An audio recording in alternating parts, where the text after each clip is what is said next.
બગદાણાની અંદર જે ઘટના બની છે એટલે કે આપણા નવનીતભાઈ ઉપર હુમલો કરાવનારા આરોપીઓ અને તેમના આક્ષેપો આપણા માયાભાઈ આહિરના દીકરા એટલે કે જયરાજભાઈ આહિર પર લગાવવામાં આવ્યા હતા અને આખરેકાર જયરાજભાઈ આહિરને એસઆઈ ટીમ દ્વારા તેઓ બોલાવવામાં આવ્યા એટલે કે તેડું મોકલવામાં આવ્યું કે તમે હાજર થાઓ અને અમે જે પ્રશ્નો પૂછીએ છીએ તેમના જવાબ આપો। ત્યારે જયરાજભાઈ આહિરે 1 કલાક નહીં 2 કલાક નહીં પણ પૂરા 3 કલાક આ મિટિંગની અંદર રહ્યા હતા અને જયરાજભાઈ આહિરને પ્રશ્નો પણ પૂછવામાં આવ્યા હતા।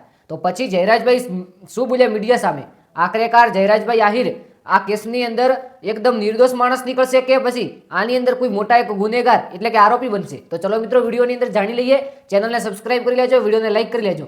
તો મિત્રો વાત કંઈક એમ છે કે જયરાજભાઈ આહિરને આ મિટિંગ માટે બોલાવવામાં આવે છે અને મિટિંગ લગભગ 3 કલાક જેવી હોય છે, સોશિયલ મીડિયા દ્વારા જાણવા મળ્યું છે।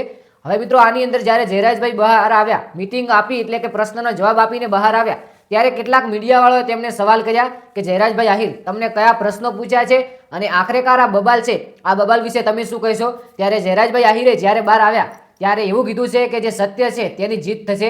એટલે કે આપણે આમ તો જોઈએ તો જો કોઈ ગુનેગાર માણસ હોય તો ભાઈ હાજર ના થાય, કારણ કે તેઓ એક આરોપી હોય તો હાજર ના થાય, પરંતુ એક નિર્દોષ માણસ હોય અને આ કેસની અંદર કઈ વાત જાણતા પણ ના હોય તો તે હાજરો થઈ શકે છે।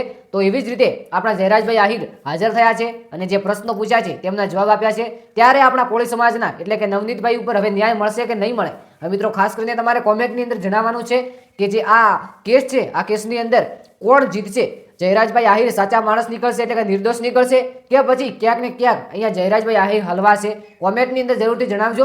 બગદાણાના હોય કે ગુજરાતના કોઈ પણ હોય, બધા જ ન્યૂઝ તમને અહીંયા જોવા મળી શકે છે। તો ચેનલને સબસ્ક્રાઇબ કરી લેજો, વિડીયોને એક લાઇક કરી લેજો અને હજુ સુધી તમે આપણા ઇન્સ્ટાગ્રામ પેજને ફોલો નથી કર્યું તો જય ગુગા શોર્ટ કરીને આપણું એક સરસ મજાનું પેજ છે જેની અંદર 3100 થી પણ વધુ લોકો જોડાઈ ગયા છે। તો ખાસ કરીને તમે પણ ફોલોનું બટન દબાવતા આવજો।